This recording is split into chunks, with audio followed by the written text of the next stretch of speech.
નમસ્કાર દર્શક મિત્રો, હું છું રૂપલ લુણીચિયા. સંપૂર્ણ ન્યૂઝમાં આપનું સ્વાગત છે.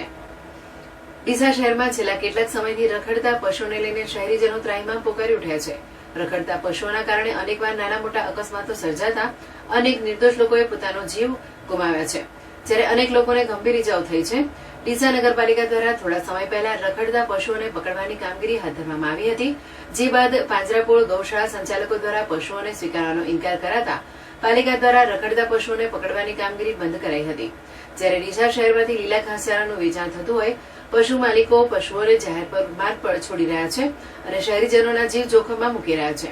ત્યારે પાલિકાના પ્રમુખ સંગીતાબેન દવે અને ચીફ ઓફિસર ગૌરાંગ પટેલની સૂચનાથી આજથી શહેરમાં લીલા ઘાસચારાનું વેચાણ બંધ કરવા માટેની કાર્યવાહી કરવાની શરૂઆત કરવામાં આવી છે. પાલિકાની સેનિટેશન ટીમ પોલીસ બંદોબસ્ત સાથે શહેરના રાજમાર્ગો પર નીકળી હતી. જાહેર માર્ગો પર લીલા ઘાસચારાનું વેચાણ કરતા લોકો સામે કડક કાર્યવાહી હાથ ધરી ઘાસચારો પણ જપ્ત કરાયો હતો. ફરીથી લીલા ઘાસચારાનું વેચાણ નહીં કરવા માટે કડક સૂચનાઓ આપવામાં આવી હતી. શહેરમાં અનેક ભરચક વિસ્તારમાં લીલા ઘાસચારાનું વેચાણ કરતા લોકો જાહેરમાં ઘાસ નખાવી પશુઓને ભેગા કરી ઉભા રહેતા હોય, અનેક રાહદારીઓને પશુઓને અડફેટે લેતા હોવાની ઘટનાઓ બનવા પામી છે.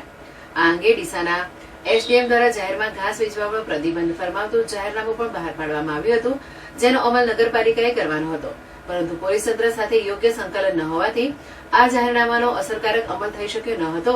ત્યારે પાલિકા દ્વારા આજે શહેરમાં લીલા ઘાસચારાનું વેચાણ બંધ કરાવવા માટે કવાયત હાથ ધરવામાં આવી છે. ખરેખર રોજબરોજ પાલિકા અને પોલીસ દ્વારા શહેરમાં લીલા ઘાસચારાનું વેચાણ બંધ કરાવી પશુઓને શહેરમાં જાહેર માર્ગો પર છોડતા પશુ માલિકો સામે પણ કડક કાર્યવાહી હાથ ધરી ડીસા શહેરને રખડતા પશુમુક્ત શહેર બનાવવામાં આવે તેવી શહેરીજનો પણ નમ્ર વિનંતી સાથે અપીલ કરી રહ્યા છે.